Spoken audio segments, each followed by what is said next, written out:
Leon rides his horse with his knight Paul Warlong to his new unusual school. He reflected on his life and how he had always said he would never have to go to school again. He promised himself that he would no longer have to read, go to class, and subject himself to the harsh stress of the teachers. As a result of his reflection, he enrolls in another school.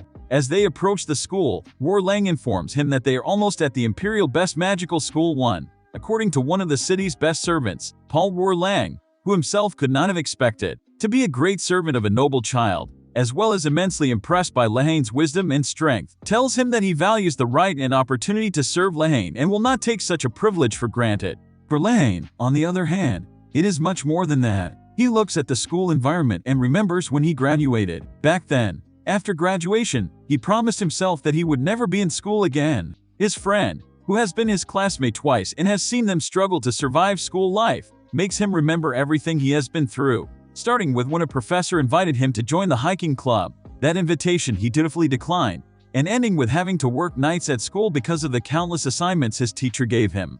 He remembers having to eat kimbap every time because they hardly had time to get food. All this hardship was like heaven to him. It didn't end badly, and now he's a senior. He's determined that he'll have no reason to go to school again, graduation or higher education. He's not interested in that. He leaves the academy and stands by the road. Unfortunately, a truck driving down the road fails its brakes, and alas, it is too late for Leon. He is immediately killed by the accident. His education, results, and even awards turn into paper and become a waste of time. Fortunately, when he wakes up, he sees that he has been reincarnated into a noble family. He is now the third child in a wealthy and powerful family named Warden. Believe me, this is Leon's first moment. In his brain sits the thought that in a past life he was rewarded for attending school. And in this life he won't have to fight for anything or even go to school. After all, what does a rich man's child need an education for? Well, pittance to Leon's thoughts. Because as he grows older to understand how life works, it comes to him that he is the third child in the Warden's family, and in the Warden as a family, only the first child inherits everything. This sounds unbelievable to him. At least the other children will be able to get crumbs from the first child's table. Unfortunately, others will not. Children need to figure out what they want to do in life, without the influence of their parents. One thing a family provides for all of them is a level playing field on which they can learn whatever they want. Realizing this, he meets one of the servants, All Warlong Old Knight, and the man asks All Warlong to teach him how to fight. All Warlong wonders why his young master asks to be taught how to use a sword, and asks why he wants to learn such a skill. Leon tells All Warlong that he thinks this skill will come in handy when he needs it. All Warlong advises him to take this opportunity to go down the road and to learn how to fight. But instead, Leon says he wants to become a mage because he thinks it is the most stable path. Warlong is shocked. He asks him why it is the most stable path, and Leon suggests that his answer might be unambitious. But Warlong tells him that his answer is clever, and he is moved by Leon's cleverness. He says he is glad there is a noble son who thinks with his brains. He says that most sons are always too ambitious and chasing shadows, which won't work compared to Leon. He knows what he wants before anything else, and he wants what he wants. Leon, who knows his intelligence didn't just come from being a noble child. He says that if one has attended the academy before, his intellect becomes superfluous and he becomes a realist. He knows that in any high society, such as the Order of the Knight, the Guild of Adventurers, and even the Imperial family, an experienced mage is always welcome. So the best way for him to live is to be a mage. Eventually they end up at the School of Magic, the Imperial Academy that for years has produced the city's greatest mages, the great Einrogard. He looks up at the tall building of the school. Remembering everything he has heard about this school, he wonders if he can make it, and encourages himself that he just has to get through it all. Warlong tells him that he will succeed and that he can achieve what he wants. He tells him that even the Patriarch has praised his great magic, though the praise seems like empty wishes to Liam because the Patriarch won't even let him practice magic. No maids or servants are allowed at the academy, so all Warlong has to return to town. After wishing him well, Warlong leaves. Other students begin to arrive at the school. Among them is a princess who has come with her large retinue, kuragi and maids, as well as the Prince Duke. The servants sent with the prince have been sent back, and the prince is angry about this. He declares that he will report to his superiors, and when he goes to state his complaint, he seems unable to cope with what he is about to say. Leon immediately guesses that they have used mind manipulation magic. He wonders if the rumors are true that the academy can use magic on anyone, including nobles and even bury students who have died outside the walls of their school. He is scared, but he has no choice. Suddenly they hear a fearful voice greeting them. He wonders if it is really him. The principal's voice everyone fears, and the principal angrily reminds them of the school rule no slaves. He tells them that if they refuse to obey the rule, he will force them to obey it. So he uses wind magic to throw all the carriages and non-students away, including the carriage with the princesses. He commands the students to enter the school, and they all obey. At this point, Leon wonders what his fate at this school will be. All the students enter the school, and while some of them, especially the children of the nobles, complain about the way the principal talks to them and calls them Ironhead, others don't really care. One of the students in this category is Liam. He is looking around the school, wondering what to do, when a young girl comes out to meet him. She asks him if he is really Leon from the wardeness house, and he answers in the affirmative. Then she tells him that she is the owner of the Mackin house. She goes on to explain that just as the overseer is one of the magician's houses, her family is one as well. He tells her that he is pleased to meet her, but it turns out that she has not approached him for personal gain. She tells him that His Highness, who is standing far away from him, wants to meet him. Leon looks at the young man, who looks like a fool. He wonders why Yona is doing her best to bring people to the boy, and he is not interested. He also wonders why she calls the prince Imperial Highness when the emperor has not even vested him with authority, and the emperor has over 100 children and only the first son is entitled to inheritance. However, looking at Yona's efforts, he does not want them to go to waste and decides to meet the boy. Besides, it doesn't hurt for the master to make friends. Delighted that he has agreed, she tells him that he is the first person to accept her request of anyone at school she has ever met, and he wonders why she goes so far, even if she is more noble than the boy. When he arrives, it turns out that the boy is Jinano, the emperor's 97th child. There are even rumors that he is the 101st, but he always denies these rumors, perhaps because he doesn't want his number to drop that much. When he arrives, he meets Jinano, who is delighted to have befriended him. Jinano complains to him that he has raised the hand of friendship to some of these boys, and they reject it. Perhaps it's because the boys don't know how regal he is,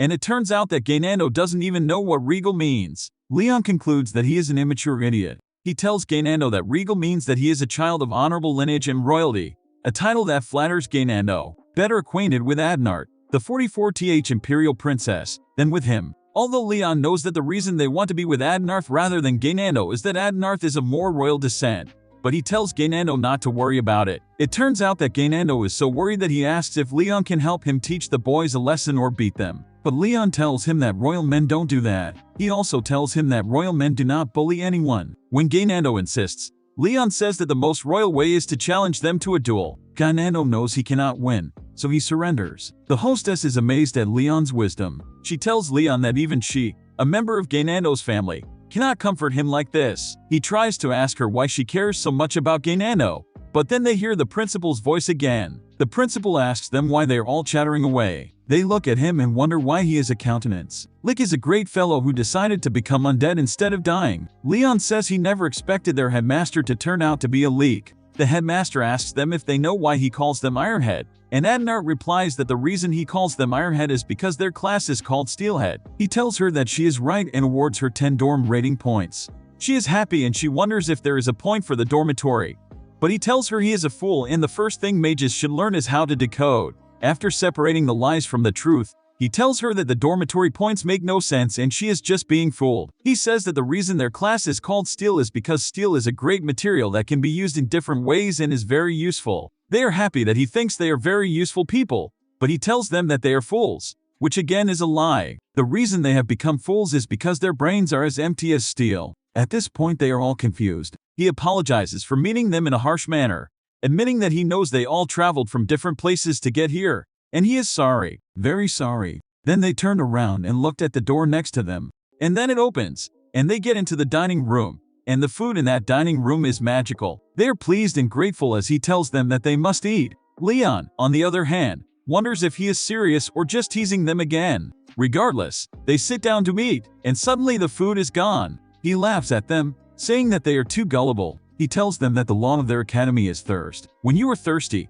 you will feel the urge to do whatever is necessary to drink. He throws tattered clothes and a loaf of bread at them. They complain that they won't have enough food, but he tells them that he will use magic to buy food and more clothes. Well, that and the fact that it's a law of the academy. In the third episode, one of the students suggests that since they aren't allowed to eat good food and wear good clothes, They can just buy food outside the school or send someone over. The professor tells them that he expected someone to do something like this, so he decides to tell them that freshmen are not allowed to leave the school, and they are not allowed to ask for anything from their older colleagues, and they must work to get whatever they need. He tells them that he is watching them, and he wishes them well. He also hopes that they will become great wizards, and as he finishes his speech, he wishes them all the best in their duties. The disciples are outraged and amazed. Leon ends up reminiscing about his past life. He says he thinks the professors are just like the teachers he had in his past life. Also the same glitter on his face, and his face is half human. He also bothered them and got them into trouble. And he really hopes that his current professor is not as evil as his past one.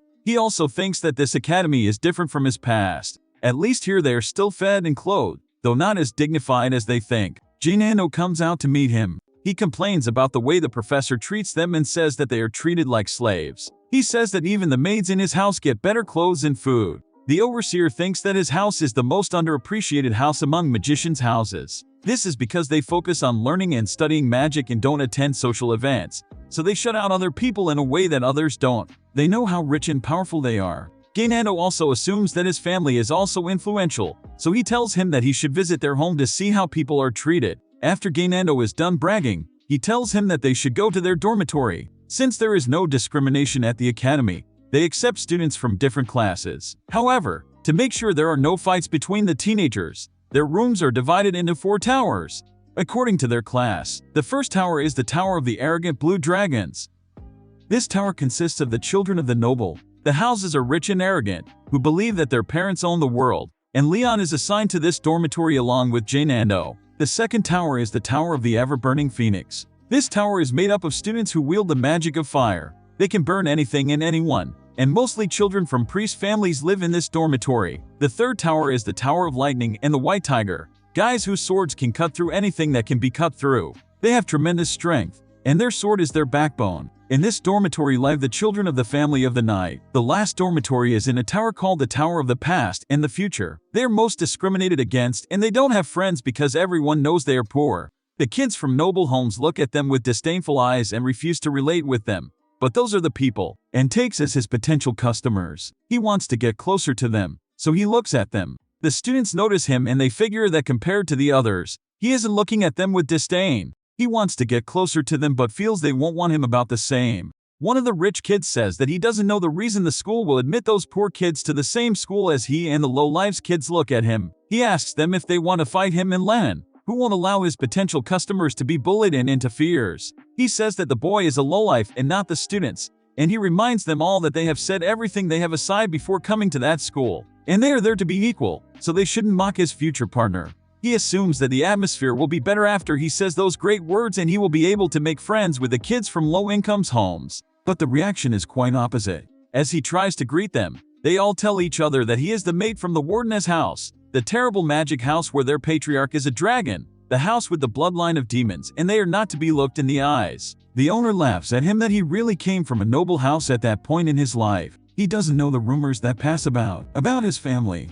While he thinks about that, Gainando signals to him and the owner, asking them why they left him alone. He really can't deal with Gainando's excesses and wonders why the owner accepts it too. He asks her and she explains to him that it is because of Gainando's mother. She remembers the time she went to the imperial house as a young child and she kept running around until she fell. While the other people think it is not noble for her to allow such a mistake, Gainando's mom comes to her and carries her, telling her that mistakes happen. She also says Gainando's mother is nice and rich, and she has paid her a lot of money to be friendly to her son.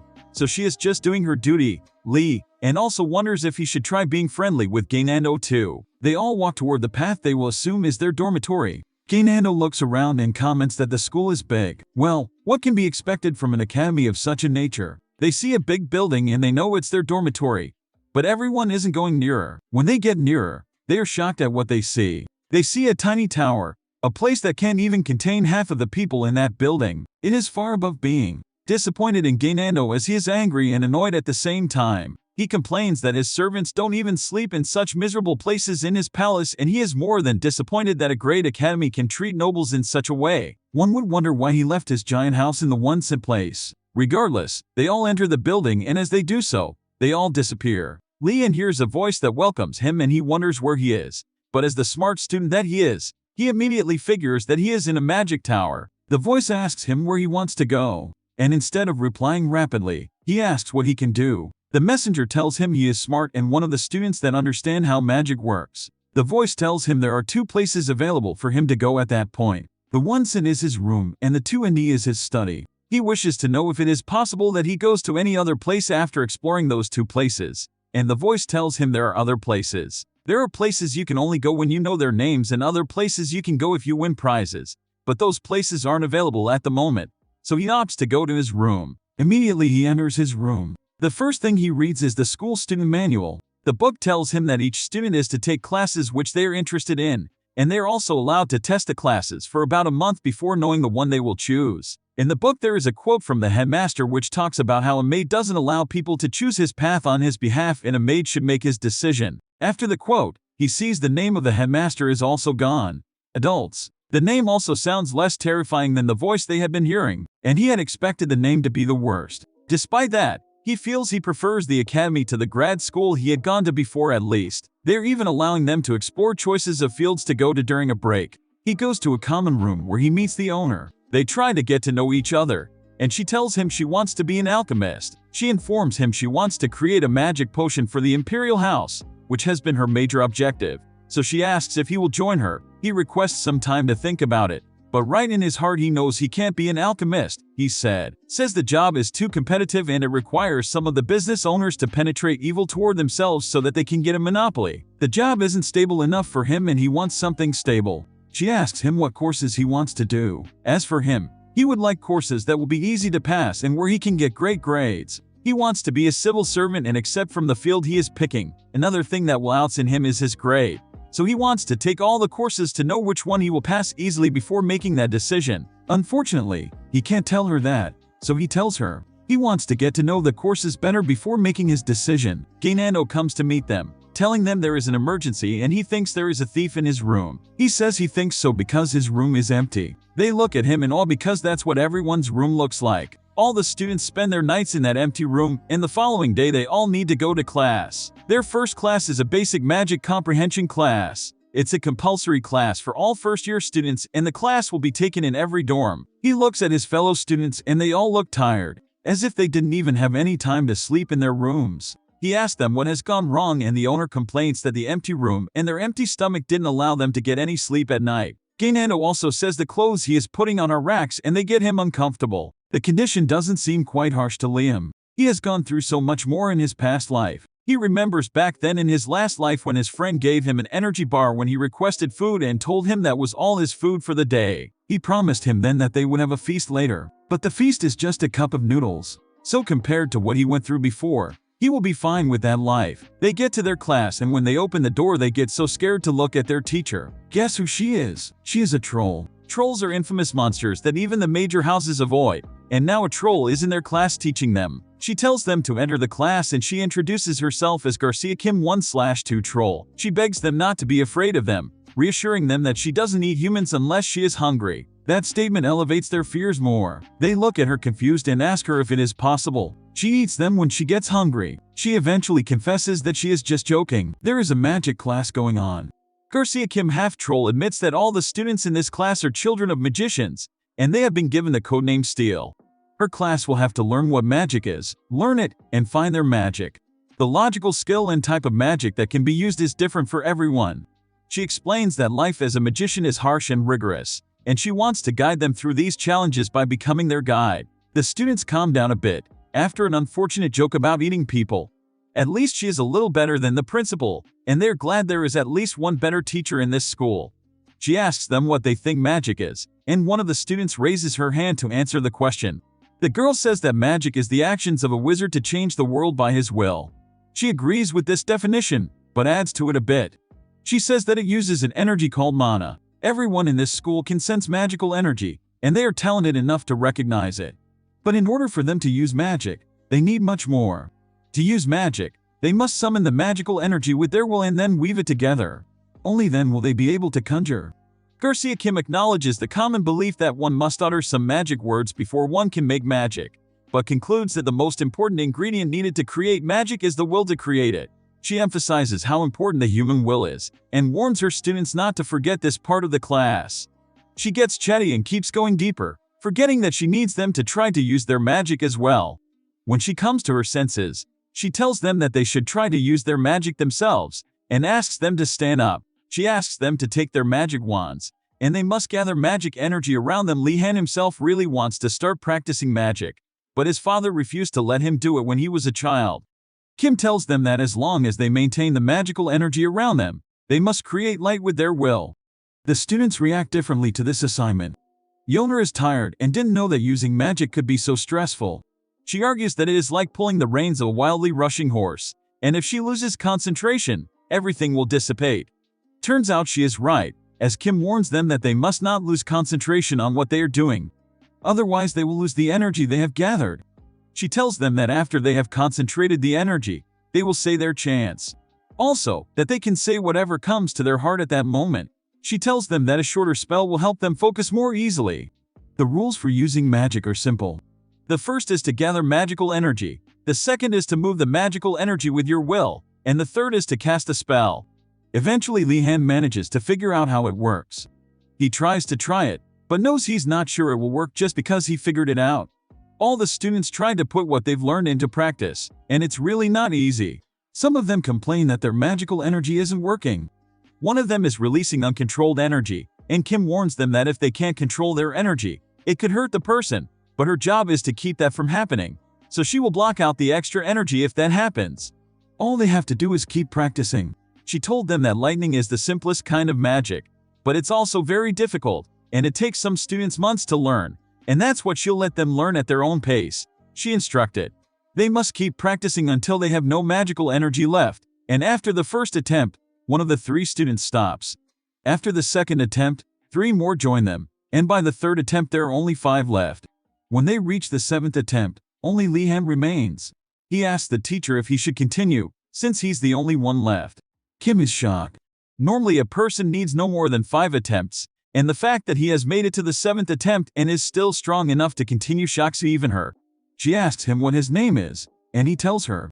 The fact that he gives his first name and not his last name, as most nobles do, makes him feel sympathy for her. She asks him to step forward and takes his hand. When she does, she feels a flood of light come from him. She falls into a trance and holds his hand for a long time. A silly Janano asks Yeoner if Kim Li-han is going to eat him, but Yeoner tells him to have a brain for at least a minute. Kim eventually lets go of Li-han's hands, and he asks her what went wrong. She tells him that he should meet her in her office, after class. She turns to the students, telling them that they have everything they need. They have all felt the magical energy in one way or another, and all they need is more practice. She tells Janano that she doesn't eat human meat, and he apologizes for his stupid word before she leaves the class. After class, Li-han goes to her office and asks her why she invited him. She tells him that she's heard about him before from the headmaster, and he wonders how the old geezer knew about him. He screams that he doesn't know why. The crazy professor will talk about him in lectures, but Kim tells him that the headmaster might have a few suitable screws in his head, too. He's actually a very nice man, and that doesn't sound like him. Highlights Li-han, who tells teachers what they should expect from each student. Every year Kim explains that the headmaster has a good eye for talent. So every year he tells the teacher that this student has so-and-so's strength and so-and-so's ability. So that year, when he was talking about Leon, he told them that Li-han has tremendous strength as for a complete fool. Even though she would have taken that comment as silly, she also remembers the great proverb that says that a huge fool is a huge genius if he is aware of his stupidity. So she decides that she will try to get to know him better and conclude whether he is a real fool or a genius. Unfortunately, this is not the reason she called him in. According to her, when she touched his hand, she found that his magical energy was too strong. A magician's ability to be a great magician depends on his magical energy, and because his magical energy is as great as Kim described, he feels that he has rosy times ahead and will not experience stress like other students. When a student doesn't have enough magical energy, he has to use subtle ways to draw it out, and he, who has more than enough, doesn't have to use it. That means he thinks it's good news. Kim doesn't understand why she had to call him out to share this news with him when she can say it in class. But she tells him that it is quite sad. He doesn't know what could be unfortunate about having a lot of magical energy. And she tries to explain it to him. She tells him that magical energy is like water. If you have water in your cup, it's easy for you to control it. But imagine if you wanted to use water, but it would make it bigger. You would have a hard time controlling it. That's the problem with his magical energy. There is too much of it, and it would be very difficult for him to find the core of it, let alone control it. That's why he might have a problem. She brings a bracelet and puts it on his arm, saying that with the bracelet he will have an easier time controlling her. He asks her if it will be easy for him to use magic while the bracelet is on his arm, and she answers in the affirmative. She wonders if he thinks the only reason she asked to see him is because of his great energy. Then she tells him that she wouldn't have called him if it wasn't important. She advises him that it would be better if he used spells to reduce his magic, and lets him train individually since there would be no risk of energy depletion in his case. He thanks her and leaves the office. He feels that his future is bleak, and if he wants to do better, he must get better. He asks his hostess if there are any classes she would like to take, and she reminds him of her alchemy classes. She asks him if he would like to join her, but Jainano intervenes in the conversation, asking her what she wants to use the alchemy class for, being noble, and calling her stupid. She tells Li Han to leave her alone, and she herself walks up to Jainano and strikes him hard. Li Han, looking around, realizes that this is not just the ordinary sword he knows so well. It is magnificent and will inflict so many wounds. As they are about to go to their alchemy lesson, he asks her if she thinks the blow was too strong for Jainano. But she claims that everything will be fine, as long as she apologizes the next day. She immediately responds. This is not the first time she has done this to him. They come to class and meet several students from low-class families. The students look at them with horror, and when Li Han talks about it, the mistress replies that she doesn't care. When children from such low-class families see the noble ones, they act in various ways, such as looking with disgust or completely ignoring them. In this case, most children do not find it easy to look him over, look him in the eye, or ever look in his direction because of his family background. He would like to make friends with them, but because of the way they all look at him, it seems very impossible. Class begins, and they assume they will meet another strange professor at a school where the principal is a lick and the teacher is a half-troll. Their alchemy teacher is a regular gnome. He introduces himself as Jurgel Jimdar and asks them to call him Professor Jurgel for short. He asks them if any of them know the reason why classes are held in the field instead of the classroom. One of the students says it's because they want access to energy. But he says she's wrong. Then Li Han suggests that it's because they want access to materials, and he shouts that Li Han is right. All the students look at him strangely, and he doesn't know if he could be right either. He just answered the question the way his mood told him to. Regardless, he is right or wrong. Jerusalem tells them that although people may think that magic is the most important thing in alchemy, they are all wrong. The most important thing in alchemy is having access to the best material to use, which is why he brought them here. When the class begins, Jerusalem insists that the most important part of becoming an alchemist is gathering material that breaks down these stereotypes. She tries to argue to Jerusalem that there are so many processes that are more than collecting material. They can pass this work on to others, as the alchemist in town does. However, Jerusalem tells her that they are cut off from the world and do not know it. Of the reality of the world. He asks them if they know the reasons why alchemists follow adventurers. When you want to get material, and you tell the seekers, these adventurers bring them half-baked herbs.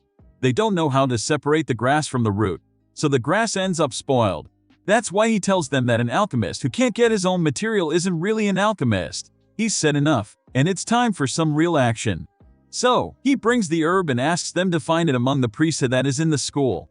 There are also bad rumors about it. Li Han retrieves the tainted herb, which is used in making an antidote. He asks Mistress if she has used it before, and she admits that she has. She tells him that she used it before she entered the school. One of the bad rumors about the school that is spreading around is the rumor that people have been dying while learning magic. They think that apparently magic is dangerous and accidents happen, so it can't be called normal. But sometimes it's just lack of training and carelessness on the part of the teachers, because why would they send students to that part of the forest? Only Li Han and Yona are there. They both admit that it would be dangerous if they continue the journey, and they need more people to continue it. The master suggests that it would be best if they could find one more person to join them from their tower. There must be at least 3 of them. Li Han suggests that they can ask Imperial Princess Anar to join them, but Yona does not agree. She says that Anar is too proud, and asks if Li Han thinks she is overbearing. On the one hand, Li Han thinks that she's just picking herbs and they don't need anything else from her. But it turns out that they are late to the party and Anar has formed her own team. Li Han is perplexed as to why the Turtle Tower people are avoiding him, and considers asking one of them to join their group. He asks if the hostess knows why they are avoiding him, and the hostess tries to explain to him that the reason is that Einrogard was popular in town even before she entered. She explains that Einrogard is popular even among the other members of the imperial family because of her intelligence and talents, and she is also so popular that the public loves her. Even if she treats them poorly, they will still love her after the privilege. The students chose their team.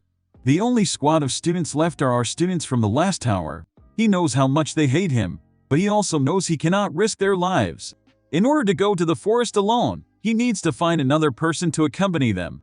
He needs someone who knows the forest and has the necessary skills, and he sees a young girl named Nilia.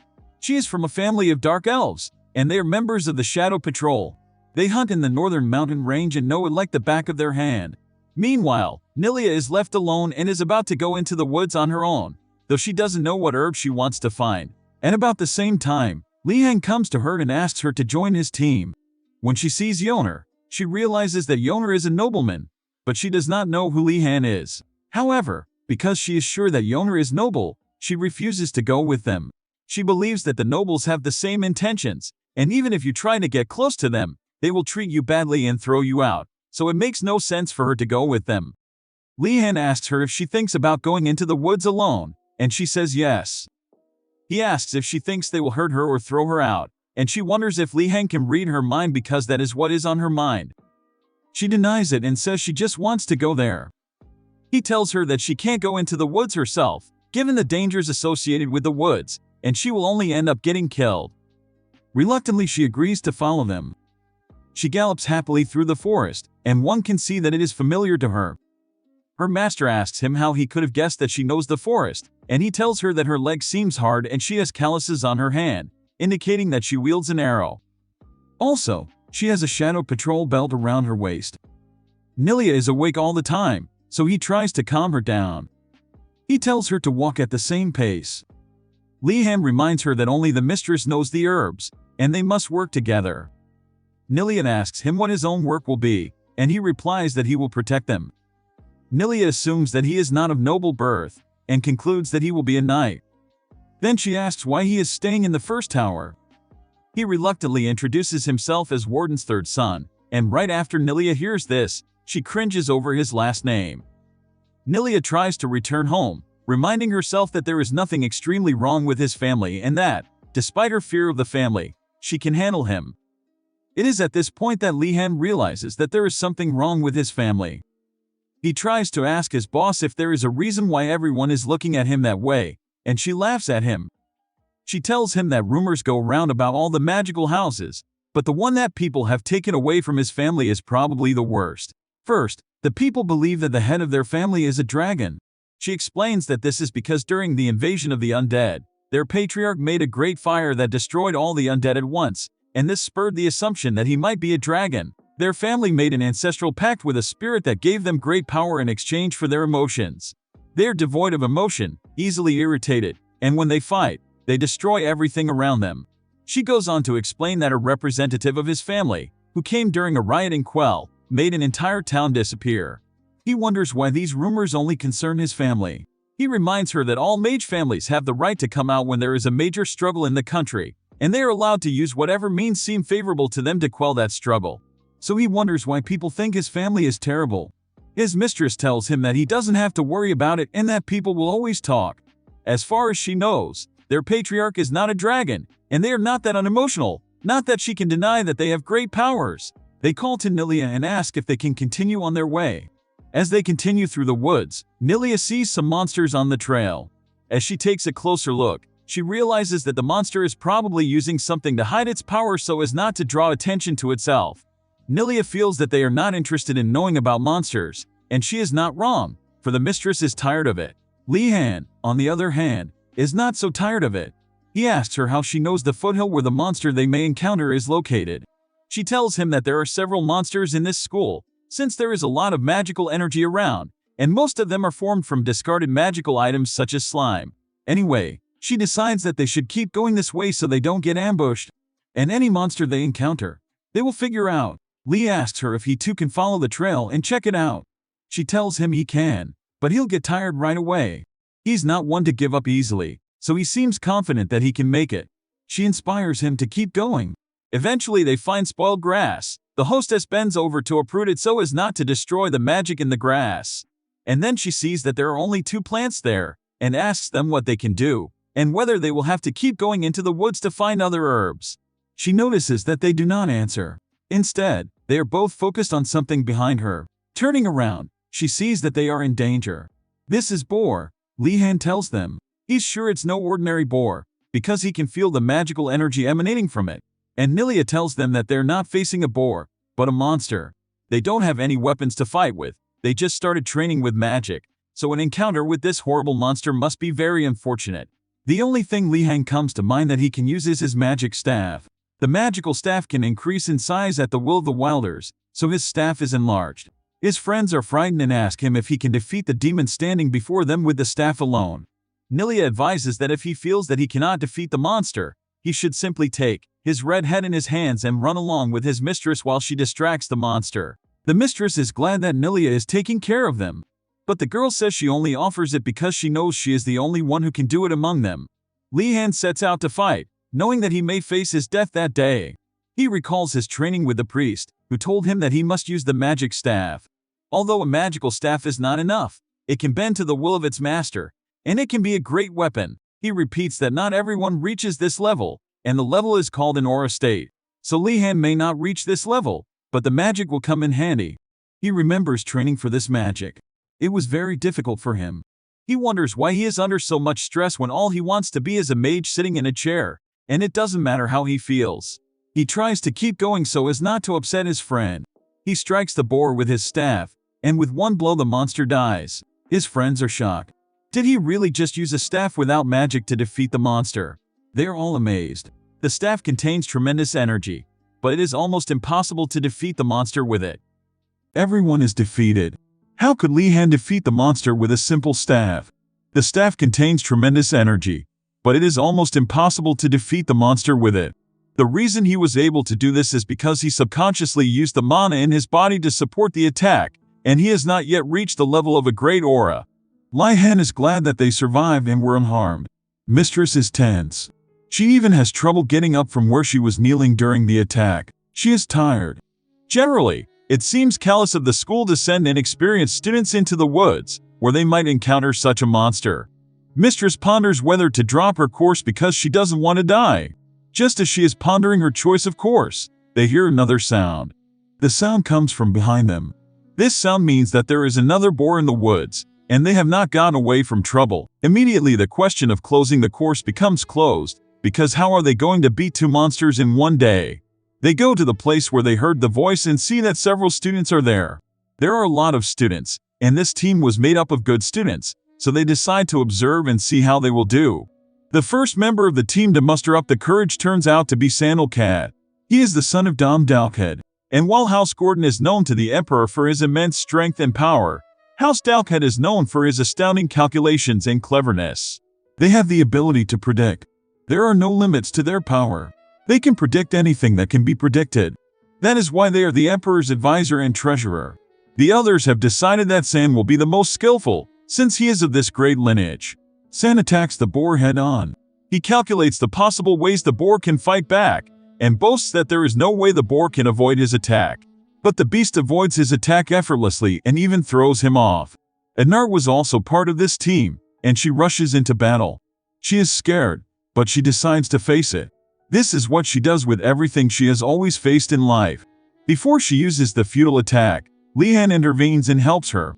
Nilia tells her colleagues that they now understand the reason. She has explained to them that it is better to follow the map than to go at random and be ambushed.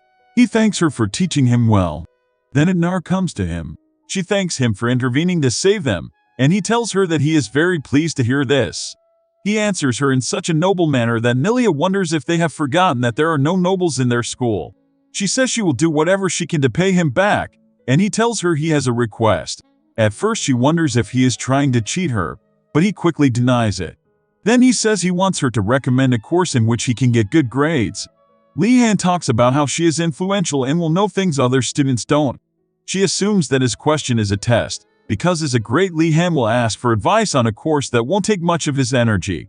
Before Ednar can answer, he hears a menacing voice behind him, telling him that he knows what course he needs. The voice comes from a tremendous power that seems familiar to him.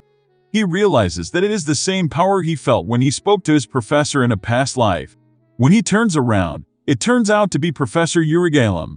He talks about how if Li Han needs a class in which he will get excellent grades, it is definitely an alchemy class. The alchemy class is the best. Liam refuses, making the excuse that he thinks he has no attraction to this skill. But Urigalem says that the attraction will come and he will ensure that he gets good grades in the class. But Li Han is not interested. The other students look at him with envy. Imagine a teacher already dragging you to his class on your first day of school. Liam leaves Urigalem with the excuse that he hasn't tried other classes. Urigalem informs them that their class is over for the day and tells them that the other team could not pass the test so easily. They ask him if he sent monsters to them on purpose. He says he did. Urigalem tells them that he would never have sent them into that forest without knowing the consequences, and that this lesson is a test of how they will act if they encounter monsters on their way to the herbs. Would they run away? Will they confront them, or accept defeat? But fortunately their teams have done well. His mistress asks him if he needs the spoiled herbs, for she and her team were able to find them. Urigalem is surprised and goes to hug them in joy. He tells them that they are a good team. Li Han admits that he didn't even look for the weed and didn't know they'd find it, but since they found it, he's ready to go. He insists that he will get Li Han to take his course and become his student. Li Han realizes that he screwed up, but he also knows that it's a big deal when a lecturer treats you that way. So he decides to take advantage of that as well. Li Han tells him that he will join the class, at which point he begins to develop a passion for alchemy. Urigalem is thrilled. There's something so unusual about Lena. It seems to him that most students his age are rebellious, especially those who come from large families. But this is not the case in Lena. She actively participates in everything that is asked of her. This spirit is different from what he has seen in other students. The other students were angry. They call Urigalem evil for sending them into this sinister forest to confront the boar, all because he just wants to test them. He thought that if he could help Li Han with his grades, the others would want to get involved as well. Urigalem tells them that he will reward Li Han for killing the two boars. There's a cabin behind the school in the woods, and Li Han has free access to it. This privilege doesn't seem like something he should brag about. He doesn't know what is in the cabin or what he will encounter there, so the privilege seems like a disadvantage to him.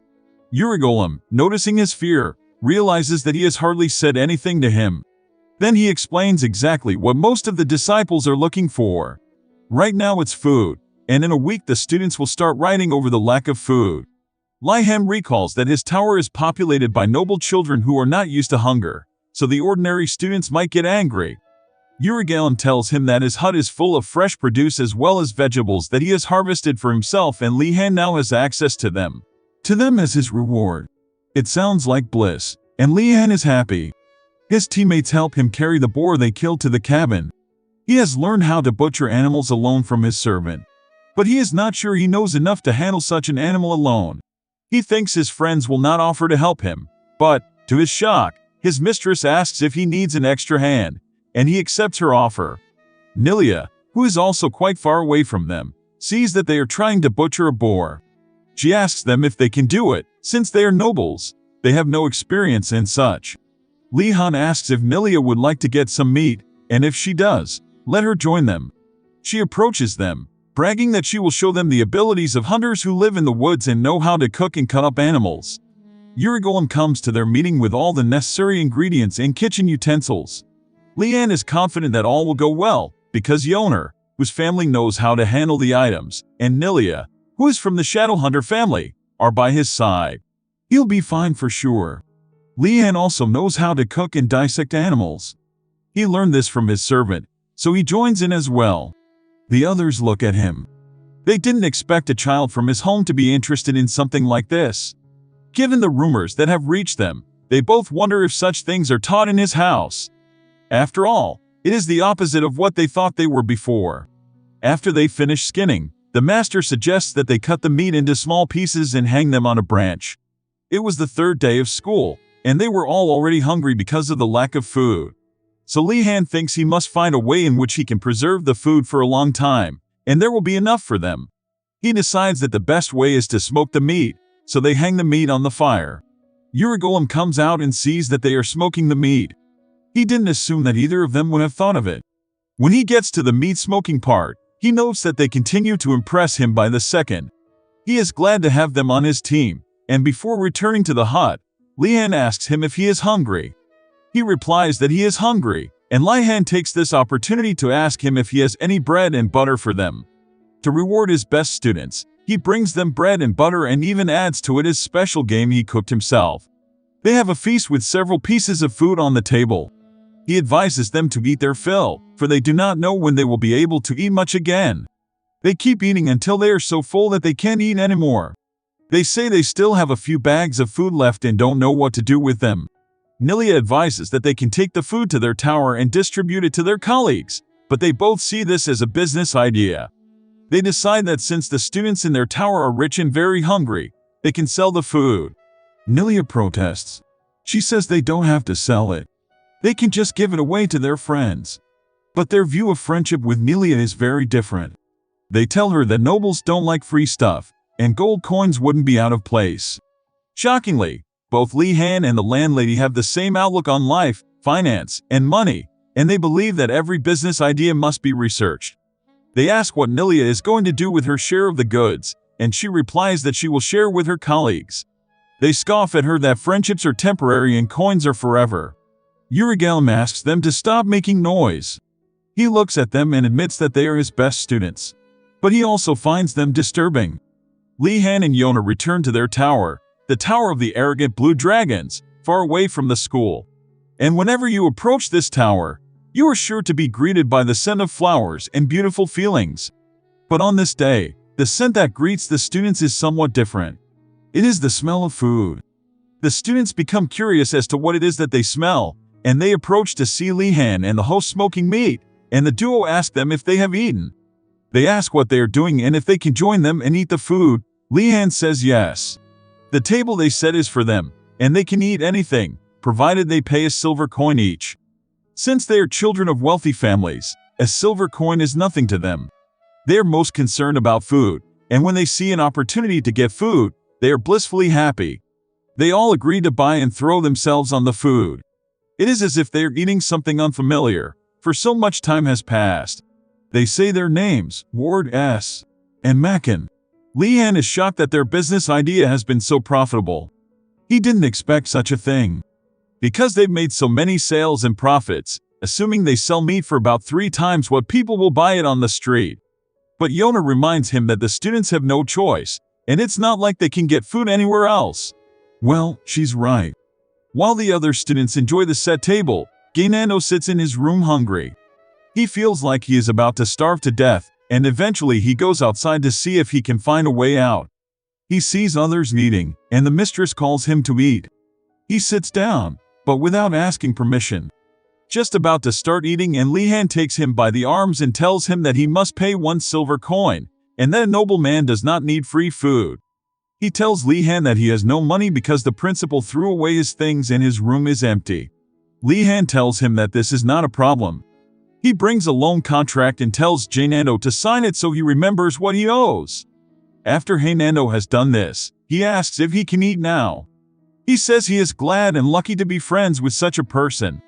And he wonders if this is how friendship works. The day ends well for all the students of the Blue Dragon House, and they are all happy. The next day, they head off to basic mage training. They are perplexed as to why this class is necessary, given that they are nobles and have been taught the basic rules about mage behavior since they were children. So why does the academy require them to attend such a class? They seem to overestimate their power and authority as nobles. Students have conversations about how they are treated at the academy before they hear their teacher's voice. A chill runs through their bodies. They realize it is the voice of none other than the headmaster. Crazy Lick, the principal, welcomes them into the classroom. He notices that they have finally found food. He tells them that they are smart and all he wanted for them was for them to find something to eat on their own. He tells them that he does the same thing every year, and always the children of the Blue Dragon Tower are the slowest to realize what state they are in. But for their complexion it seems they are not ironheads and are a little shrewd to find an easier solution to their problem. They all murmur to themselves that the principal of the school is evil. He tells them that every year the first tower to find a solution is the Black Turtle Tower. The next is the White Tiger Tower. The Blue Dragon Tower is always the slowest, because it is populated by children from noble families who have never had the opportunity to work for themselves, and they always expect someone to do it for them. Their set is different, and that difference is because of Li Han. He says that although Li Han comes from one of the strictest families, the headmaster believes that free will is the most important virtue of a mage and everyone should have it. Li Han knows he cannot look the headmaster in the eye, so he avoids him. One of them asks why. They are asked to enter the classroom. The headmaster explains that the reason for the class is that most of the majors from their academy become a nuisance in the city, and when they do something wrong, the emperor blames him for their mistakes so he doesn't take the blame. This is why he teaches them character development. So if the emperor decides to blame him, he shows them the outline of the class. He insists that no student should claim to do anything that will annoy him the most, and always those who promise to do well end up failing the most. He tells them to open the first page of the book and read it aloud. On that page they must promise that they will never use their magic for any harm. They all repeat the phrase "I will not harm civilians" with magical force, and he wonders if the method of asking them to memorize one phrase will be effective in making them good, since that is the principal's intention. After they say the phrase for several minutes, he allows them to stop and tells them that this is the end of the lesson. He asks them to take the word to their good hearts before they leave the classroom. He tells them that he will need volunteers to help him with the lesson. As you might expect, all of the blank students are gay. Therefore, they can avoid the job. He tells them that if he doesn't have volunteers, it will hurt him even more, so he would like any of them to volunteer to help him. Li Han knows that volunteering for something like this could be tantamount to suicide. And he also knows that since no one wants to volunteer, the principal will be angry. Besides, it doesn't hurt if he's in good standing with the principal. So he gets up to volunteer. The principal looks at him, commenting that he must like the attention. Li Han rejects this compliment, saying that he just enjoys working with a professor he respects so much. But when the director realizes that these are just empty words and he has no respect or love for him, however, he comes to the conclusion that such actions are great. Li Han knows that the director works by the hour, and he is just helping him out for a possible reward. After all, who doesn't love a reward? Gainando is angry at Li Han, perplexed as to why Li Han would choose to do such a thing, knowing it is suicide. The other students pull him away and tell him not to complain. They say they are sure that Li Han volunteered to save them all from what might have happened had there been no volunteers. Gainando insists that he doesn't want to put his great friend in danger, and decides to volunteer, too. Assam, who feels indebted to Li Han after Li Han saved him from boredom, also decides to volunteer immediately. He raises his hands, and the headmaster recognizes him as a boy from the Dalcott family and says he knows his family is good at calculus and wants him to help too. Li Han wonders if San wants the same thing. He wants to be influenced, given how San stood up for him during the boron problem, and how he's performing now. He asks Asan why he decided to volunteer, but Asan replies that it's to repay him for saving him in the woods, and it's okay to help him. He thinks Asan shouldn't have walked so much, but Asan insists that the Delket's house knows no favors. The headmaster is glad that they all get along easily with each other. He tells them that they all have work to do, and they must do it immediately. He brings papers with safety rules and tells them that they should take the safety rules and make copies by writing them down, and there should be enough copies for the number of students. The students in the class listen angrily. These copies can be made by the principal in the blink of an eye if he uses magic, so why would he want them to go through the stress of writing it by hand? Li Han looks at his colleague and wonders if he should faint. He thinks he knows what the principal is trying to accomplish by assigning them this duty. It's as if he's discouraging them from using magic if the job seems so stressful and maddening to them. Unfortunately, no one in this class has been able to use light magic, which is the easiest magic. Therefore, none of them can partially use written magic. Sun asks Li about what he is going to do as well. Obviously, they will be able to keep writing rules, and Li Han assumes that they can find something in that room that might help them, and since that room is the professor's room, they must find something. Sin asks him if he thinks it would be stealing, but he replies that sometimes a little stealing is needed. Then San volunteers to help him, and they search the hall together. After a few minutes of searching, Li Han finds a shelf and senses that there is magic there. He calls San and asks that they combine their magic and open the shelf, and when they do, a head will appear. The pastor appears in front of them. He tells them that this is an illusion spell, and the fact that they have found this spell shows him that they are no longer willing to continue to be lazy and write nonsense. So if they want to improve faster, he shows them a one-cent circle spell called low-level manipulation and tells them that they must use this spell to continue the task. Does this mean that a spell they haven't encountered before has to be used in such a hurry? The whole idea seems silly to Sam, who is tired of the spectacle and suggests that Lee-han report to the headmaster. He claims that if they report together, the school will do something about it and the principal will stop, but Lee-han pays no attention to him and Lee-han keeps looking at his book. Lee-han tells him that reporting to the headmaster is a futile attempt, and asks him if he thinks this crazy licker cares about reporting. So the best way for them to leave this room easily is to practice magic, and if not, to get it. It will be mission impossible for them, but Sam is encouraged and joins Lee-han. He continues to use his mana until he is exhausted, and since Lee-han has an unlimited supply, he tells him to rest. As he continues, he imagines that he has a deadline for his work the next day, and he needs concentration to write it. He concentrates his concentration and radiates white light. After he reaches this point of his mana, the pen begins to float. Sam is shocked. Well, that's to be expected from a man of his family. Lee-han on the one hand is glad that the pen is floating, and he knows what he has to do next: point the pen at the book so that it can copy other works and not drop the pen in the process. However, a blue flash of energy split the air and the feather was outside the building, cutting into the apple hanging from the tree. There were two tricky things about this spell. After you cast a spell, you have to keep concentrating and concentrate the object without stopping. Lee-han was already finished with the most difficult part of the spell. Now the control should be many times easier. He made another slow attempt. Suddenly the headmaster burst into the classroom saying that the young men had already completed their norm, and he decided to finish the rest himself with his own magic. However, interrupting the professor's lecture on pure kindness, the pen got out of hand and started bouncing all over the room. The students couldn't hide their admiration for Lee-han, who as a newly enrolled student shot the principal with a regular pen. This seemed like something incredibly strange to Lee-han. The headmaster covered himself with a protective sphere from the pen, let out a satisfied chuckle, and said that Lee-han had learned the spell much faster than he had expected. In his eyes, he was a little better than the rest of the first-year students. It seemed like that should have been the end of it, because the headmaster was in a good mood. Lee-han asks him if he can teach him how to use writing magic better and manage it easily. The headmaster says that he seems to find it easy to cast a spell, but hard to control it, and Lee-han replies that he does. The headmaster tells him that many freshmen are just like him facing a spell. Leon thought it was all because of his magical energy, and he's content that it's not that bad. However, the headmaster burst out laughing, admitting that he lied, as usually everyone has problems with this spell, and control is achieved after a couple of attempts. However, he says that Lee-han is an ordinary man, and he does not expect Lee-han to be able to send the pen flying like an arrow.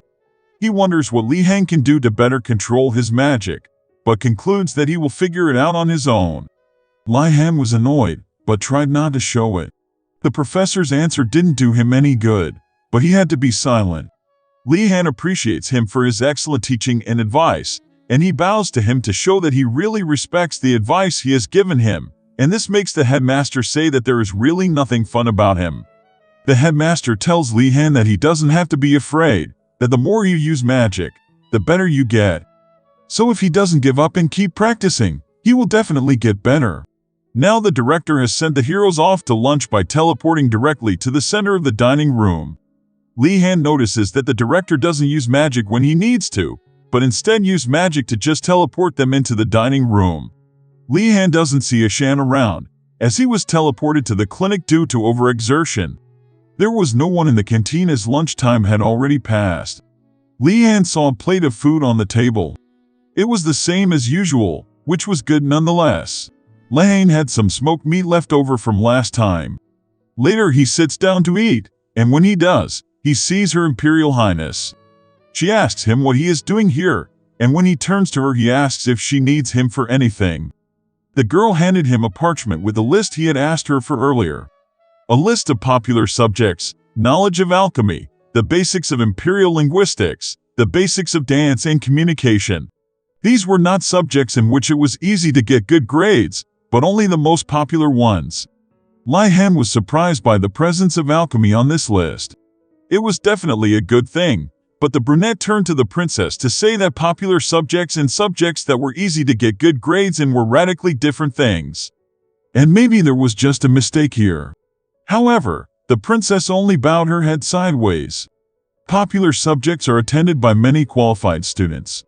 That's why it's hard to get good grades in them.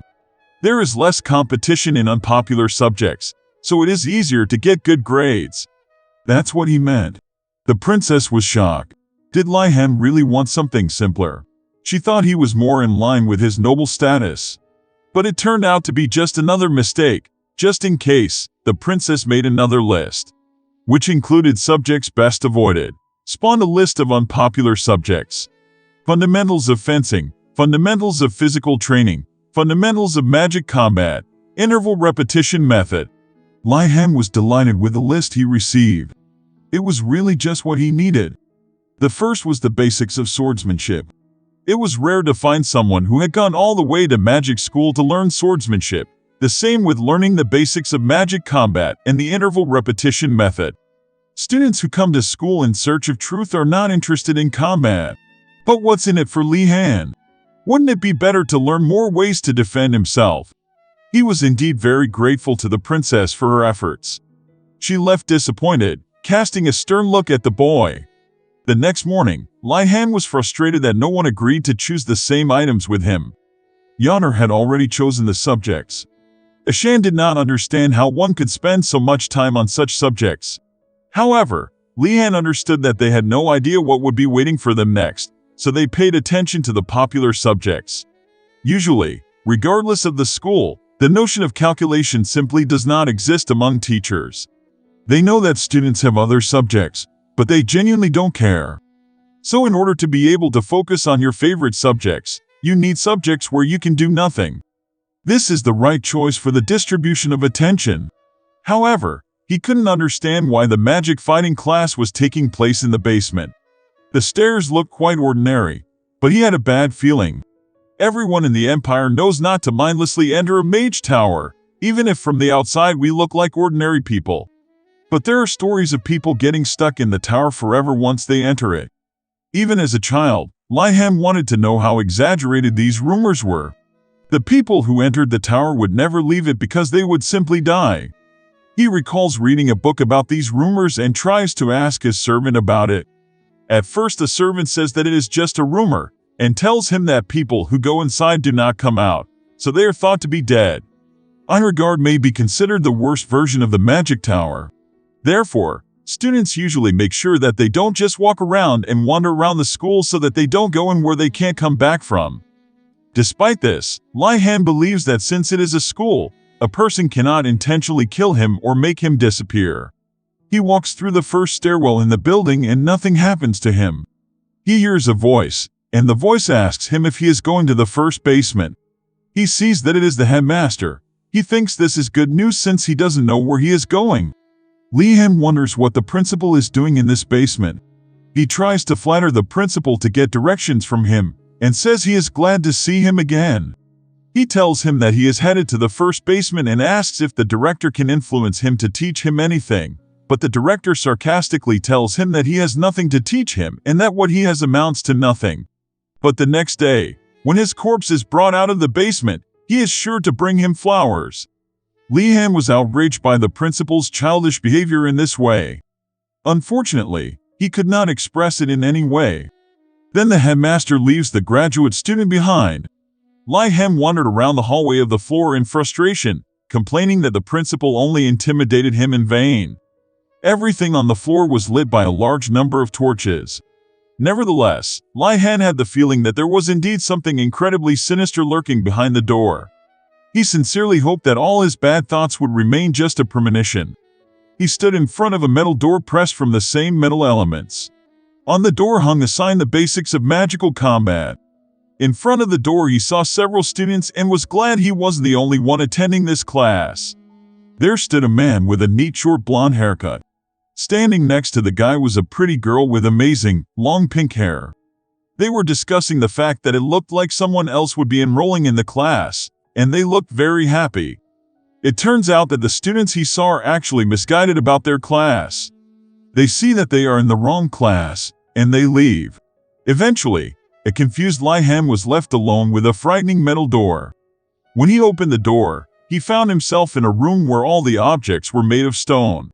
There were only 3 students sitting at tables, 2 girls and 1 guy. Their ears were outstretched like elves, and there were blue orbs in front of them. The girl sat alone. She had purple hair, and her face expressed general banter. The blonde girl and the guy with blue hair sitting across from him were bickering. It was obvious that the guy was shying away and no longer wanted to participate in the dialogue that was going on. It was likely that they were performing some sort of paired action. The blonde girl, upon seeing Li-Han, hurriedly whispered to the boy that he seemed to have wandered into the classroom quite by accident. The teacher sits in front of the class and tells him that it's time for class, so he should sit down. Li-Han is shocked to hear the voice from that corner because he didn't notice that someone was sitting on that side of the room when he entered the classroom. He sees that the person has pale skin, a melancholy look, and long fangs, and wonders if his teacher is a vampire. The professor introduces himself. He tells them his name is Bloody Greg, and he is the professor in charge of basic magic, combat, and the approach to replay space. Greg says he hopes for a fruitful collaboration. Holding a blue orb, the man was dressed in a well-fitting business suit, white shirt, vest with purple collar. He explains to them that the things on the desks are orbs made from star spirit stones, and this is a paddle that is sensitive to magic. He goes on to explain to them that when a constellation is at a certain point, releasing holy energy, the star spirit, the stones of the spirit star change from absorbing this energy. The professor asked the boys to stand up and pour their magical energy into the orbs in front of them. Li-Han hesitantly reached out his hand to the magic ball. Many thoughts swirled in his head. He was haunted by many doubts as to whether he could master this science. Of course, Li-Han had never doubted his talent and the experience he had gained throughout his previous life, but it still depressed him that he could not cope with such a simple subject to understand. Even with the simplest spell in existence, the spell of light. His hand touched the cold, smooth surface. His palm began to tingle slightly. 3 magical orbs instantly flew into the air, the deepest surprise on the faces of the students. For them, such a vivid display of magic was strange, because until a few days ago none of them could correctly distribute the mana to create a spell. This was not a simple holy spirit stone, but an artifact. There were many different artifacts in their world. They were created by skilled masters of their craft. He looks at the orbs and sees that they have initials on them and concludes that the professor seems to have made them himself. Li-Han recalls hearing that well-made artifacts go for a lot of money. The balloon had 2 V's printed on it. Behind Li-Han, someone with long ears and purple hair was very strangely shaking and sighing. Suddenly, the office was illuminated by a bright flash, like an arrow, which rushed violently toward the ceiling. It looked like the reason the study was there. That it was so deep underground became much clearer. The girl who had launched the balloon covered her head with her hands in horror, fearing that the ceiling was about to collapse, but it froze abruptly in the air, and from across the room came the unemotional voice of the professor. The professor tells them that the sphere is bound to their will, and they can use their will to control it. Although they can control it, he also puts a restriction on it so that they don't use it anymore, such as to destroy the classroom building. Emotions flashed across the children's faces, from seething surprise to vivid incomprehension. All of this, however, could not help but be cheerful. But the incidents did not end there. The same girl unexpectedly sneezed, launching a magical glowing balloon that flew all over the room. The balloon flew right at her, causing the professor to sigh in embarrassment, and tells them that the restriction he's kept doesn't apply to them, so they must be careful not to break the orb and get hurt. The injured girl was furious, for the professor was more worried about the orb than he was about her. Bloody Greg asked them to lift the blue orbs into the air. The teacher was stern. Li-Han couldn't help but notice that this professor was different from the others. He did not need to seek excessive respect and attention from his charges. Greg didn't seem to care about any of them at all. Meanwhile, the professor asked the students to spin the balls in the air. It was difficult for all of them, since they didn't yet know how to control their abilities, but they had enough persistence to keep going. Even the artifact was difficult for them to control. Li Han began to realize that the ball was not moving the way he wanted it to. His face was maddeningly focused, his breathing was rapid, and his hands were trembling. A shout of delight erupted from the front desk. One of the students manages to draw a circle, and he turns to the professor, who tells him to do it again. They do it for several hours, and the students get tired. They ask the professor how long they will draw circles. He tells them that until they draw a perfect circle, the students say they want to go to the bathroom. He tells them that they don't need to be excused, and they can go. They leave the classroom, knowing they will never return to it again. Only Li Han and the girl with purple hair, who look tired, remain. She wants to leave too, and asks the other two to take her with them. Suddenly she faints, and Li Han wonders if she is doing this to prank the professor to get out of class. Nevertheless, he jumps up to the girl to give her the help she needs. She only whispered that she had run out of mana, and Li Han realized that this was not an act at all. He'd forgotten that other students' mana took much longer to drain than his own. He lifted the girl on his shoulders and turned to the professor, saying that she seemed to have passed out because she had exhausted her supply of magical energy. The teacher merely replied coldly that he would begin the task when she regained consciousness. His indifference was enviable. Li Han swallowed, realizing that it looked like he would be the only one attending this class. Professor Greg was busy reading the book exclusively, not paying any attention to Li Han's presence in the room. Apparently, he hoped that Li Han, like the others, would simply run away from the class. The student, however, persisted in spinning the ball. The boy decided to ask the instructor a question about how grades would be given. Bloody Gresh raised a slightly interested look at him. Grades will be given regardless of the number of people present, but by rating. The professor finally closed the book he was reading with interest. Li Han couldn't believe it. For him, this subject had become perfect. If he would just attend the lectures, he would easily get a top grade, and his studies would be as sweet as honey. It was exactly the item he had been looking for so long. The magic ball that gives points. It was a very easy assignment for him, and he was glad of it. Li Han continued to spin the ball, but now the professor was looking at it very carefully. This was something amazing to him. A student who didn't leave after the first few minutes of class. Greg had never possessed an incredibly good character, so he didn't complain about the behavior of his charges. Every year, students arrive like a tide, but they always leave after the first lecture and never come back. Last year, there were no students at all, but Greg didn't care. His contract required him to teach this class every year, and it said nothing about attendance.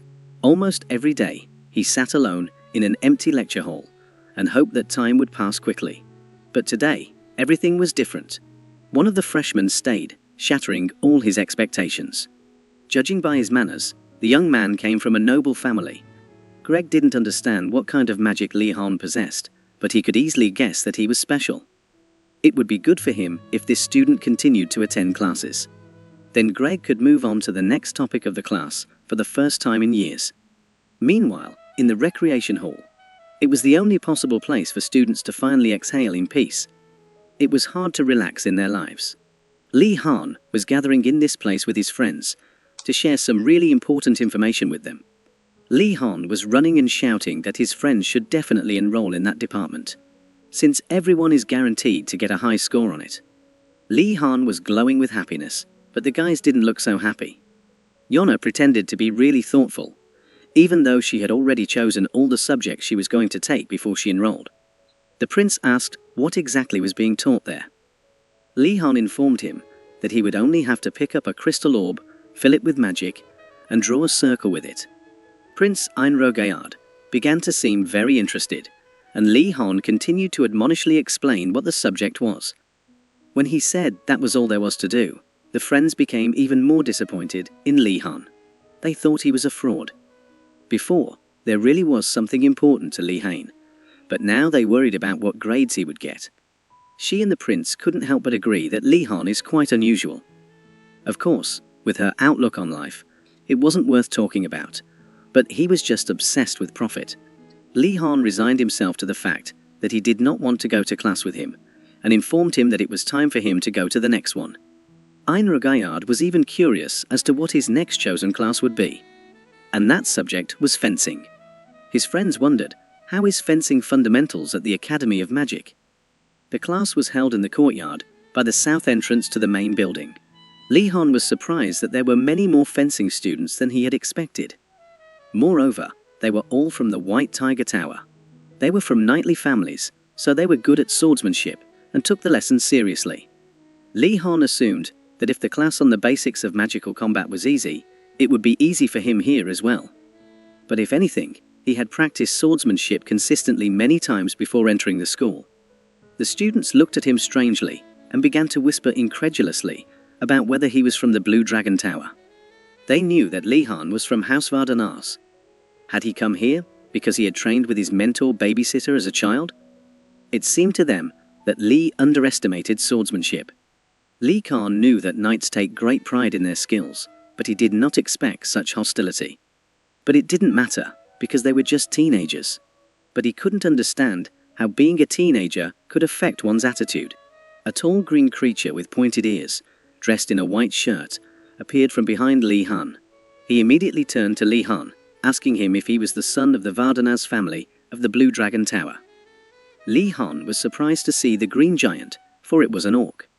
He treated Li Han disdainfully, saying that there would be serious fencing classes here, not training for beginners, so he was probably mistaken about the subject.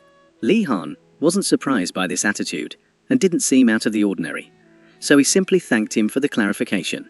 However, the orc became angry, stating that they are not just swinging swords here, as they are nobles.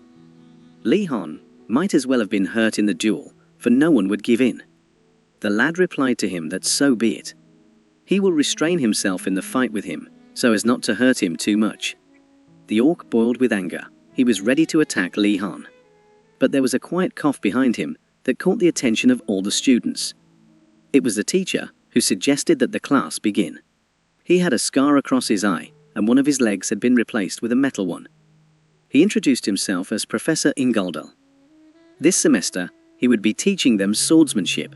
However, Li Han was surprised that their professor would be an elf. It was rather unusual for such elegant and arrogant creatures. The professor was sure that everyone present already wielded a sword, and they had come to improve their skills, or not to lose the ones they already knew.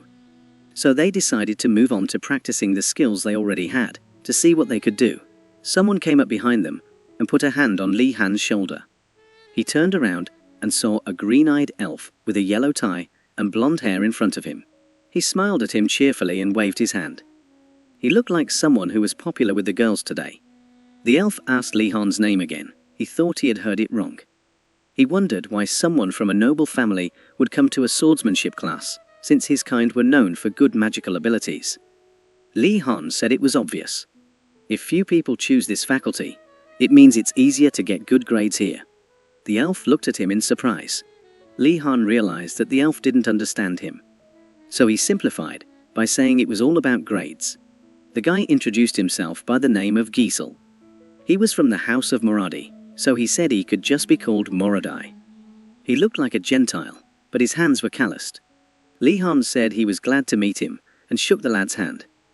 The House of Moradi are strict in their adherence to the rules and protection of the North. Being in a harsh environment, they are willing to resort to any means, methods and tricks to achieve their goals. That's what Li Han thought. But this guy was completely different from those perceptions, being the complete opposite. Rumors are not always true, and perhaps they are. Also, Li Han wanted to be friends with him. Li Han and his mentor, Einrogard, taught the art of the sword called the Bluestone. This technique was effective and easy to use. The training was so difficult that the nobles were reluctant to take it on. However, Li Han managed to master them because he had no choice. The professor was surprised that Li Han used the Bluestone technique and also had a good base. So he decided to find out which house he was from. The professor was surprised by his answer. After all, House Vardanaz is very far from swordsmanship. Ingaldal decided to find out why he had chosen to study swordsmanship. Li Han was sure it was a vital skill for nobles. The professor's face took on a typically professorial expression. Li Han thought hard about what to say. for saying anything unnecessary could mean goodbye to his good grades. Li Han thought hard about exactly what the professor wanted him to say. Li Han said that he was delving into the art and couldn't help but come here. Li Han radiated confidence, and the professor glowered. He said he liked his answer and his attitude. He also added that Li Han took swordsmanship very seriously, unlike the students of the White Tiger Tower. The professor said he understood something, thanks to Li Han, so he would be as serious as possible with him. He pulled his sword out of its sheath, shrouded in a greenish glow of magical energy, and shocked the boy. The professor told Li Han to pull out his wooden sword and not to expect any mercy. The lad had not expected such a thing at all. The sun was at its zenith, and Li Han was already lying on the ground, exhausted, all flushed, in dusty and tattered clothes. He had clearly not expected this outcome of the lesson. The teacher was standing directly above him. His whole figure seemed maddeningly menacing. He said that his technique was like a boulder. Its strength is that it will not stagger, no matter what happens to it. That is the art of the blue stone, he told Li Han. It was his last duel for the day. Next, the professor was looking for his next victim. Li Han was walking away from the platform, rubbing his battered body muscles. His whole body ached and went numb. He tried to count how many times he had been hit at all during this friendly battle. He made good use of Li Han's gaps in defense, calling out, "Weak spot, weak span, gap." Things were no joke here. In the future, it would be the students from Tiger Tower who would become knights, but he put them down with ease. Li Han equaled his mentor. If Alrolong is like an unshakable rock, Ingardal is like a stream of water. And this despite his prosthetic arms and legs. More wow, he knew all the arts and gave each student personal advice in the thundercloud technique. They should move more. The essence of double blades is their complexity and coherence. One should think better about all his movements. The art of the top of the moon was quick and sharp. You have to use your whole body to get into the punch. The professor was a master of his craft. He recognized all of his students' techniques and gave advice with ease. The other students sat quietly chatting with each other after the fight, and Li Han found it difficult to even breathe. He couldn't help feeling that he had been beaten more than anyone else. It was starting to get dark outside, which meant it was time to end the lesson. The professor called Li Han to him. He immediately jumped up and came over. He was very worried that he had called him. Duragu from the Choi house was also summoned. This was the same orc who, even before the class started, was not very kind, and with whom Li Han almost got into a fight. It looked like this guy was only too happy to prove to Li Han that he was worthless, and clearly didn't belong here. The teacher said the guys would fight without expressing any emotion toward either of the two guys. The students were shocked, and didn't understand why the professor had chosen them. The guys thought the fight would not be fair. The professor handed them practice wooden swords. Li Han kept looking at his opponent. He was annoyed by the smug face of the guy standing across from him. Obviously, he was expecting it because Li Han was treating him too simply. The orc was big and apparently strong, but Li Han wasn't going to back down. As a child, he could turn training into a game. So training was even fun. And it was all about those moments. The reason Ingardal chose them was simple. They stood out from the rest. They already had some training. After all, one cannot master the art of the sword with tedious theory alone. It takes thousands of years of practice. And to get any result at all, there must be experience from real battles. For example, let's say you've learned a technique for striking your opponent in the neck. But if you have no other skills, you can't defeat the enemy with it alone. But if you work with your weaknesses, hone your skills, use theory along with practice, then the swordsman can reveal his true strength. But these two have already mastered those lessons, and capable of controlling mana, though not even very well. They were particularly gifted, and could already call themselves experienced knights. Professor asked them to take their positions. Li Han had a good level of swordsmanship. Regardless of what house he came from, he probably felt a lot of pressure from his house. But he took things very seriously. It seemed to the professor that Li Han's parents treated him as a disgrace to the family, since he, being of a mage lineage, chose to devote his attention to such a barbaric art, in the mind of many mages. As a swordsman, he was very concerned for his ward, and sympathized with his unfortunate fate. He thought Li Han was incredibly capable and tenacious, so he was willing to guide the lad on the path of swordsmanship, to help him forget all the humiliation his native home had brought him. Then he raised his hand, urging them to begin. He had a lot to look forward to in the upcoming duel. Duragu used his native technique from the House of Shui, called the Moon Mountain Blade. It was swift and sharp. Li Han countered him with the Blade of Sheer Rock, a powerful attack with heavy blows. The professor kept his eyes on them. They were complete opposites. They certainly had a lot to learn from each other. After all, what else are training fights for, if not to find weaknesses and learn from mistakes? The orc defiantly asked Li Han if he was going to attack, but he didn't respond in any way. Then Orc suddenly and quickly attacked first. An enormous amount of magical energy surrounded him. The orc's sword flew right in front of Lian's face. He made a grimace and jumped backwards, digging his foot into the ground, thereby kicking the dust right into Durug's eyes. The students were shocked that Li Han had actually used sand, and even jumped up from their seats. They were also outraged as hell, so they began to ask the professor if it was okay to do that, and if such an act was against their dueling rules. The professor, however, was delighted by what was happening, and he said admiringly that it was surprising that the students were shocked by his behavior. It was as if he had joined Li Han's fan club and become an ardent fan. It didn't matter what methods the students resorted to, this was a deadly fight, which meant it was important to come out of it alive and with fewer injuries than your opponent. Li Han was well aware of the meaning of these words. That's why he was willing to resort to any trick to overpower his enemy. He moved quickly to attack, not allowing the orc to recover. The descendants of the knights had a hard time understanding this. They were born into houses that honored honor, so they would never do that. The students continued to whisper unhappily, unable to make sense of what was happening. Li Han continued striking, not letting his opponent catch his breath. Duragu was a true swordsman, but he had underestimated Li Han and realized that he had made a glaring mistake in doing so. After all, to underestimate his opponent was to lose. Li Han was in a daze from the fight going on, immersed in it with all his thoughts. He analyzed his opponent, his movements, thoughts, and emotions. He understood that the orc was motionless. Li Han knew from the beginning that his opponent was very capable, so he had to win wisely, to create a scenario where it would be impossible to lose. Li Han stepped on the orc's foot as he continued his attack, causing it to fall backwards, nearly falling under such pressure. Duragu realized that this guy had gone too far, and then he fell to the ground and rolled to the side. This threw Li Han out of his emotional equilibrium. He was surprised and puzzled by what had happened. After all, it's not often you see a big guy running away from him, rolling on the ground.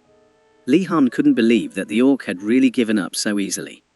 To the likes of him, losing was an incredible insult, but here he deliberately went for it, regardless of the consequences.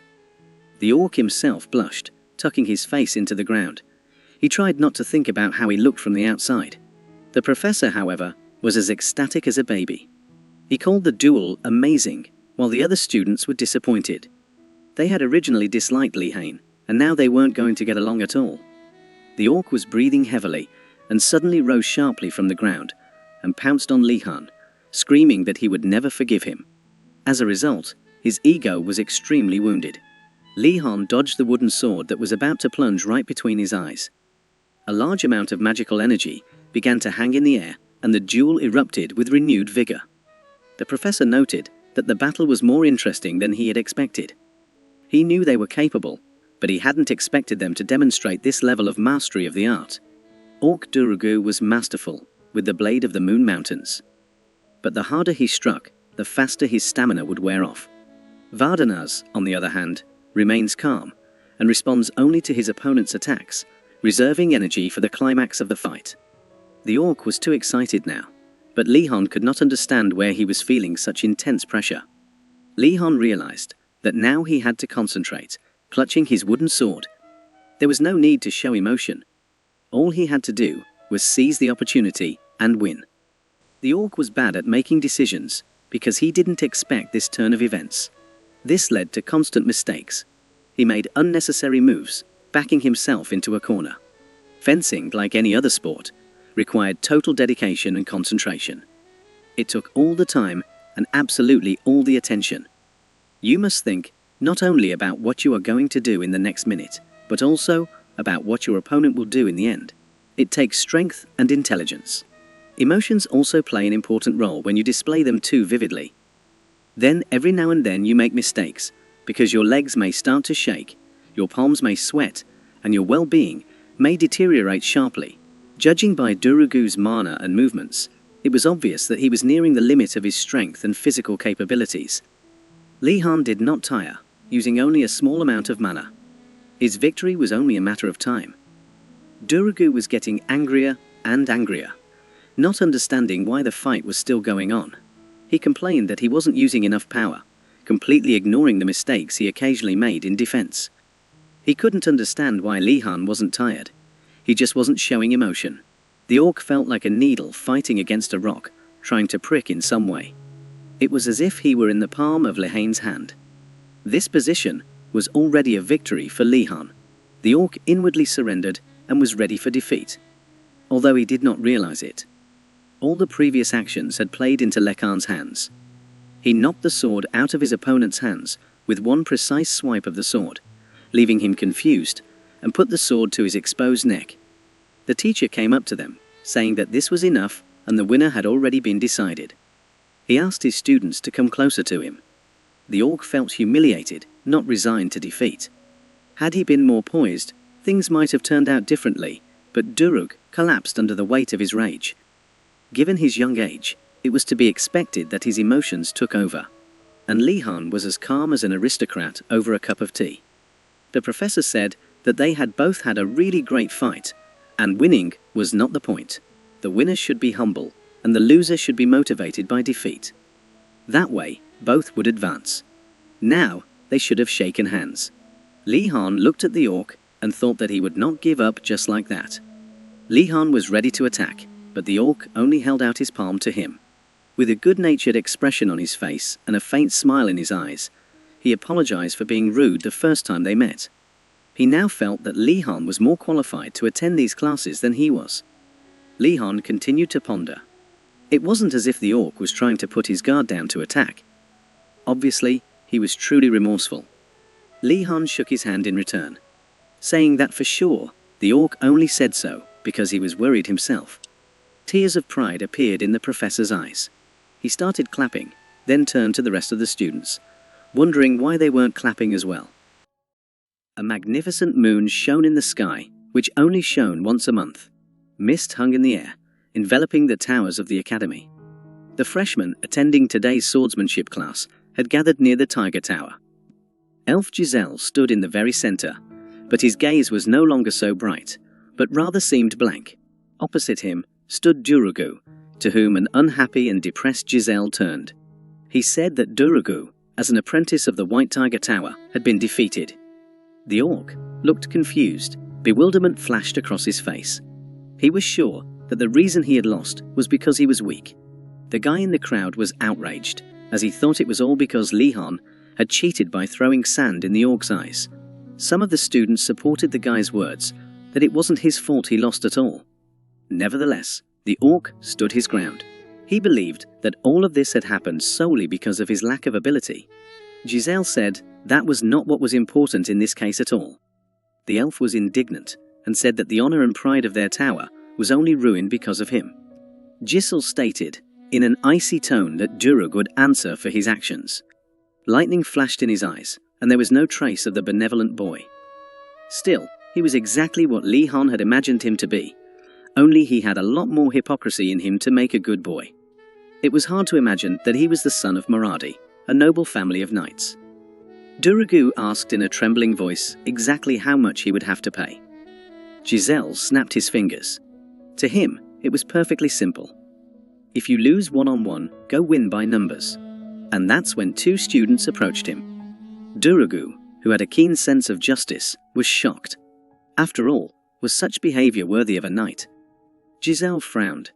Even more, such words seemed to him a sign of failure. There was no such quality in his character at all. Dealing with loss, brought up by strict parents, he strove to succeed. Complacency in everything, in dealing with people, in earning his reputation and authority, in fencing and leadership. Anything that could somehow, even indirectly, tarnish his reputation was scrapped, literally and figuratively. Whispers began to break out among the students. They had never heard anything like it. It seemed to them to be too much. Giselle realized that the situation was getting out of hand, and so he adopted a confident expression again. But the students whispered further. The elf said that if any of his dear fellow students disagreed, they might as well tell him right to his face. None of the students said a word. Only Jurugu said that he was against it and was not going to retaliate against him. He turned around and was about to leave. But Giselle had enough power and strength to make his life a living hell. The blonde man called Orc a coward, saying that it looked like he would have to find a replacement. However, there were many among the freshmen who would gladly carry out the revenge themselves. Vardanaz was certainly capable, but fighting against 3 was impossible. Not to mention the fact that they are members of chivalric families who train every day. Jurugu simply could not turn a blind eye. He believed that future knights should not behave this way. It didn't matter to him what the consequences of his actions would be. He was fully prepared to side with Lihan, regardless of the consequences. The orc ran headlong toward Wardnas. However, when he arrived, he found his fellow student lying on the ground with an abrasion on the back of his head. There was chaos all around, made up of Lihan's magical energy. He turned to the other students who were lying in wait for him, telling them that if they wanted to die, they could come closer. He threw lightning bolts with his eyes and stones with his mana power. Jurugu was stunned by what he saw and could not understand what was wrong. A few moments ago, 3 apprentices from the Tower of the Tiger had surrounded Lihan in the middle of the forest, deep in the night. They turned to him, talking about whether he thought nothing would happen after he had ruined an honest duel by his deceitful actions. They said they would make sure that Lihan could never attend fencing class again. Lihan was fed up with the comments of that duel and decided to scare them off. He turned around, glaring at them, and asked if they knew which house he was from. The students were even more annoyed if he really thought he could intimidate them by bragging about his family's high standing. Did he really expect them to back down because of that? However, they all backed down and looked at each other. They pondered the consequences of their actions. Obviously, there was someone behind them, since they had come here so quietly. Someone who could help them if anything happened. If they had even half a brain, they wouldn't have gotten into something like this to begin with. Lihan sternly questioned who had sent them, whether it was some great house whose orders could not be ignored. The boys immediately felt horrified. One of the students ordered Lihan to shut up and told the others not to listen.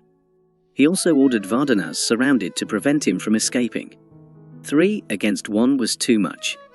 He recalled that All Along had once said that if he suddenly got into something like this, he should run away.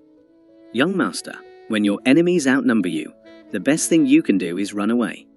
But the path of retreat was closed. Now it was necessary to think what was worth doing. Then he lowered his eyes to the floor, noticing the stones. He wondered if they were worth using. They were about the size of the pen he had used during the principal's assignment. He picked up the stones from the ground. The students were horrified when they realized that he seemed capable of using magic. They realized that Vardanaz did seem to be different from ordinary people. It was enough to frighten them, Lihan exhaled. They should have just taken their time and got out of here.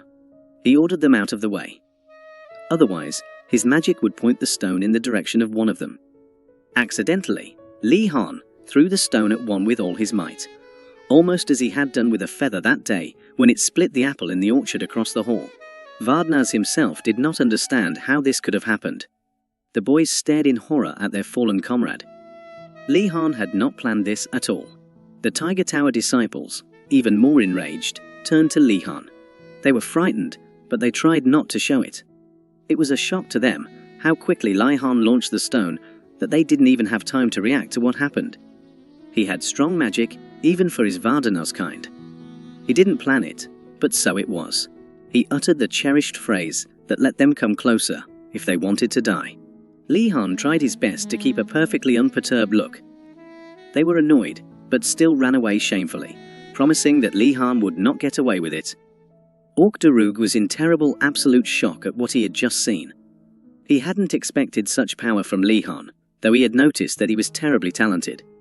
Lee Han let out a disappointed sigh, glancing at the orc from the corner of his eye. He asked if he had come here to fight, but Durug informed him that he had not. Later, sitting around the fire, the students talked.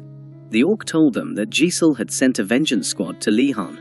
Actually, the White Tiger Tower was very different from the Blue Dragon Tower, where each clan was noble and quite powerful.